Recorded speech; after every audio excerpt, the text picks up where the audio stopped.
ଆପଣ ଯେଉଁ ସଂସ୍ଥା ଚଲେଇଛନ୍ତି ଏ ଉପରେ ଆପଣ ସଂସ୍ଥାକୁ ସୂର୍ଯ୍ୟବଂଶ ୟୁଟ୍ୟୁବ୍ ଚ୍ୟାନେଲ୍ ଧନ୍ୟବାଦ।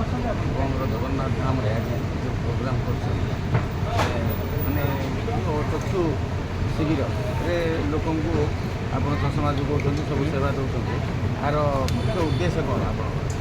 ଜୟ ଜଗନ୍ନାଥ। ପବିତ୍ର ରଥଯାତ୍ରା ଅନେକ ସମସ୍ତ ନାଗରିକ ଅଭିନନ୍ଦନ ଶୁଭେଚ୍ଛା।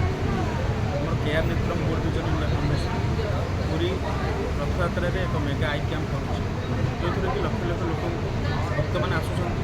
ସେମାନଙ୍କର ଆଖି ଆମେ ପରୀକ୍ଷା କରିକି ସେମାନଙ୍କୁ ଫ୍ରି ଅଫ୍ କଷ୍ଟରେ ଚଷମା ଦେଉଛୁ।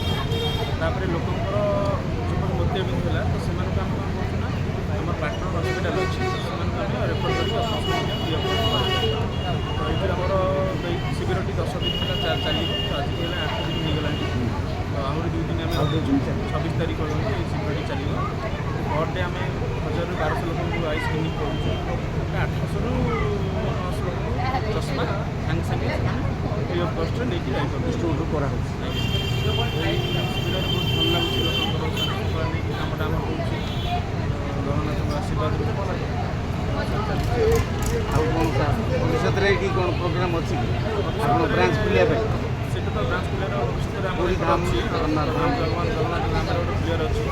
ତ ଦେଖିବା ଆମର ସିନିୟର ମ୍ୟାନେଜର ଯେଉଁମାନେ ଅଛନ୍ତି ତାଙ୍କ ସହିତ ଆମେ ଡିସ୍କସନ୍ କରିକି ଗୋଟେ ଭଲ ଲୋକେସନ୍ ଆମକୁ ମିଳିପାରିବ, ସେଇଠୁ ଆମେ ଗୋଟେ ବ୍ରାଞ୍ଚ ଖୋଲିବୁ।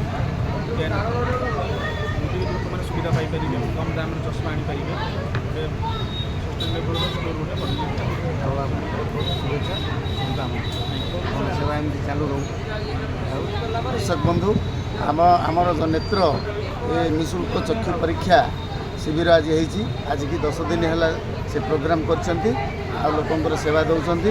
ସେଥିପାଇଁ ତାଙ୍କୁ ବହୁତ ବହୁତ ଦର୍ଶକ ବନ୍ଧୁମାନଙ୍କ ପକ୍ଷରୁ ଶୁଭେଚ୍ଛା, ଆମ ଚ୍ୟାନେଲ୍ ତରଫରୁ ଶୁଭେଚ୍ଛା ଜଣାଉଛି। ଜୟ ଜଗନ୍ନାଥ।